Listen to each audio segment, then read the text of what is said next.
US president Donald ട്രംപിന്റെ വെടിനിർത്തൽ പ്രഖ്യാപനത്തിന് പിന്നാലെ ഇന്ത്യൻ ബന്ധമുള്ള ഒരു കപ്പൽ ഉൾപ്പെടെ 2 കപ്പലുകൾ പിടിച്ചെടുത്ത ഇറാനിൽ നിന്ന് 8 NM പടിഞ്ഞാറായാണ് ആക്രമണം ഉണ്ടായത്. തുടർന്ന് കപ്പൽ നിർത്തിയിടേണ്ടി വന്നു. കപ്പൽ ജീവനക്കാർ സുരക്ഷിതരാണെന്നും നാശനഷ്ടങ്ങൾ സംഭവിച്ചിട്ടില്ല എന്നുമാണ് റിപ്പോർട്ട്. ഇന്ത്യയുമായി ബന്ധം പുലർത്തുന്ന ലോകത്തിലെ ഏറ്റവും വലിയ കപ്പൽ കമ്പനിയായ MSCയുടെ കപ്പലും പിടിച്ചെടുത്തവയിൽ ഉൾപ്പെടുന്നുണ്ട്. US പ്രസിഡന്റ് ഡൊണാൾഡ് ട്രംപ് പ്രഖ്യാപിച്ച വെടിനിർത്തൽ കരാർ നീട്ടിയിട്ടും മേഖലയിൽ സംഘർഷം നിലനിൽക്കുന്ന സാഹചര്യത്തിലാണ് 2 കപ്പലുകൾ ഇറാൻ പിടിച്ചെടുത്തത്.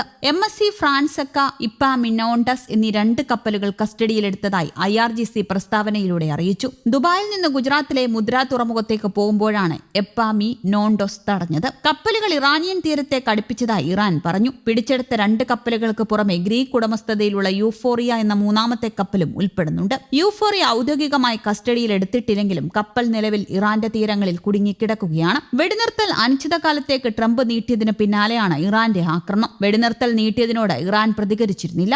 ഇറാന്റെ ആദ്യ ആക്രമണത്തിൽ ഒരു കപ്പൽ തകർന്നതായി ബ്രിട്ടീഷ് സൈന്യത്തിന്റെ United kingdom maritime trade operation centre അറിയിച്ചിരുന്നു. ഇറാന്റെ അർദ്ധസൈനിക വിപ്ലവ ഗാർഡ് ക്രോപ്സ് കഴിഞ്ഞ ദിവസം രാവിലെ 7:55 കണ്ടെയ്നർ കപ്പലിനെ ആക്രമിച്ചതായാണ് അറിയിച്ചത്. ആക്രമണം ഉണ്ടാകുമെന്ന് ഇറാൻ മുന്നറിയിപ്പ് നൽകിയില്ലെന്നും വെടിവെപ്പിൽ ആളപായമുണ്ടായിട്ടില്ലെന്നും UK MTO വ്യക്തമാക്കിയിരുന്നു. കഴിഞ്ഞ ആഴ്ച ഹോർമുസ് കടലിടുക്കിൽ ഇറാന്റെ കപ്പൽ US പിടിച്ചെടുത്തതിന് പിന്നാലെയാണ് ഇറാന്റെ പ്രത്യാക്രമണം. ചരക്ക് കപ്പലായ ടൗസ്ക US പിടിച്ചെടുത്തതിൽ ഇറാൻ ശക്തമായി അപലപിച്ചിരുന്നു. ഉപരോധങ്ങൾ പൂർണ്ണമായും പിൻവലിക്കണമെന്ന നിലപാടിലാണ് ഇറാൻ. അന്തിമ കരാറിൽ ഒപ്പുവെക്കാൻ ഇറാൻ തയ്യാറാകാത്തിടത്തോളം കാലം ഉപരോധം പിൻവലിക്കില്ലെന്നാണ് ട്രംപ് അറിയിച്ചിരിക്കുന്നത്. കരാറിലെത്തിയില്ലെങ്കിൽ യുദ്ധം പുനരാരംഭിക്കുമെന്ന് ട്രംപ് കഴിഞ്ഞ ദിവസവും ഭീഷണി ആവർത്തിച്ചിരുന്നു. ആണവായുധങ്ങൾ വികസിപ്പിക്കാൻ ഇറാനെ ഒരിക്കലും അനുവദിക്കില്ലെന്നും അദ്ദേഹം ആവർത്തിച്ചിരുന്നു. സമുദ്ര സുരക്ഷയെ അപകടത്തിലാക്കുന്നു, ആവശ്യമായ അനുമതികളില്ലാതെ പ്രവർത്തിക്കുകയും നാവിഗേഷൻ സംവിധാനങ്ങളിൽ കൃത്രിമം വരുത്തുകയും ചെയ്തുവെന്നും ആരോപിച്ചാണ് ഇറാൻ 2 കപ്പലുകളും പിടിച്ചെടുത്തത്. ഹോർമുസ് കടലിടുക്കിലെ ക്രമസമാധാനവും സുരക്ഷയും തടസ്സപ്പെടുത്തുന്നത് അംഗീകരിക്കാനാവില്ലെന്ന് ഇറാൻ വ്യക്തമാക്കി.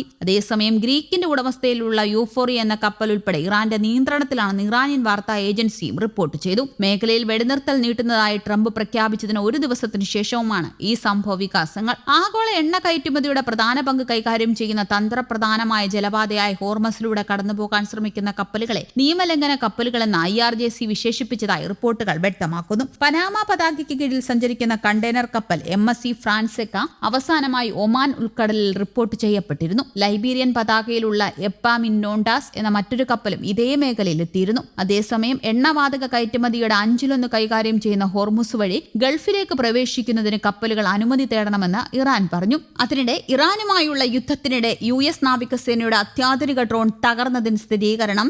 MQ-4C ട്രൈറ്റൺ ഡ്രോൺ തകർന്നതായി നേവൽ സേഫ്റ്റി കമാൻഡിന്റെ ഏറ്റവും പുതിയ റിപ്പോർട്ടിൽ പറയുന്നു. സുരക്ഷാ കാരണങ്ങളാൽ തകർന്ന സ്ഥലം വെളിപ്പെടുത്തിയിട്ടില്ല.